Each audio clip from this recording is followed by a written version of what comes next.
Hello అండి, welcome back to my channel. Evening snacks ఏమైనా తిందామనుకుంటే ఇంట్లో అయితే ఏమీ లేదు, బ్రెడ్ ఉండింది. అలా అనేసి సాసెస్ ఏమీ లేదు, అలాగే మైనేజ్ చీజ్ ఏం లేదు. సరే మైనేజ్ అలాగే చీజ్ ఏం లేకపోయినా చేద్దామనేసి ముందుగా అయితే బ్రెడ్ తీసుకున్నాను. ఇంకొక గిన్నె తీసుకొని సన్నగా తరిగి పెట్టుకున్న ఆనియన్స్ వేసుకున్నాను. అలాగే సన్నగా తరిగి పెట్టుకున్న టమోటా ముక్కలు కూడా వేసుకోవాలి. అందులోకి సన్నగా తరిగి పెట్టుకున్న కొత్తిమీర, కొద్దిగా కారం, మీకు కావాలంటే పచ్చిమిరపకాయలు కూడా వేసుకోవచ్చు. ఇందులోకి రుచికి తగినంత ఉప్పు, అలాగే కొద్దిగా గరం మసాలా వేసుకొని బాగా మిక్స్ చేసుకోవాలి. మీ దగ్గర క్యాప్సికమ్ ఉంటే క్యాప్సికమ్ కూడా వేసుకోండి. ఇక్కడ నా దగ్గర లేదు, అందుకని స్కిప్ చేసేసాను. తర్వాత బ్రెడ్ పీసెస్ తీసుకొని ముందుగా మిక్స్ అంతా వేసుకునేసి బాగా స్ప్రెడ్ చేసుకోవాలి.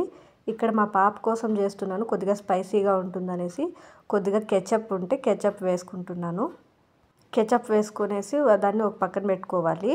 ఇంకో బ్రెడ్ స్లైస్ తీసుకునేసి ఇంకా కొద్దిగా ఉన్న మిక్స్ వేసుకునేసి బాగా స్ప్రెడ్ చేసుకొని దాన్ని కూడా బాగా క్లోజ్ చేసుకోవాలి. ఇక్కడ ఒకదానికి మాత్రమే కెచప్ వేస్తున్నాను, ఇంకొక దానికి అయితే వేసుకోలేదు. ఇలా చేసుకున్న బ్రెడ్ని ఒక పక్కన పెట్టుకునేసి ఇంకొక పెనం తీసుకొని అది కొద్దిగా హీట్ అయిన తర్వాత ఆయిల్ కానీ లేదంటే నెయ్యి కానీ వేసుకోవాలి. కొద్దిగా వేసుకున్న తర్వాత మంటను లో ఫ్లేమ్లో పెట్టుకొని బ్రెడ్ స్లైసెస్ పెట్టుకోవాలి. పైన మూత పెట్టుకొని లో ఫ్లేమ్లో ఒక 1 మినిట్ పాటు రెండు వైపులా బాగా కాల్చుకోవాలి. ఒకవైపు బాగా కాలిన తర్వాత ఇంకొక వైపు కూడా అలాగే మూత క్లోజ్ చేసుకునేసి రెండు వైపులా కాల్చుకోవాలి. ఇక్కడ మనం లేట్ చేసామంటే తొందరగా మాడిపోతుంది, కొంచెం చూసుకొని చేసుకోవాలి. రెండు వైపులా బాగా కాలిన తర్వాత ఒక ప్లేట్లోకి తీసేసుకోవాలి. అలాగే రిమైనింగ్ కూడా వేసుకునేసి బాగా రెండు వైపులా కాల్చుకోవాలి. రెండు వైపులా బాగా కాల్చుకొని సర్వ్ చేసుకోవడమే. ఈవినింగ్ స్నాక్స్ శాండ్విచ్ అయితే రెడీ అయిపోయింది.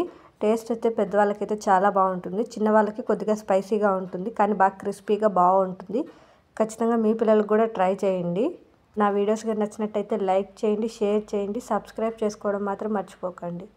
Thank you for watching.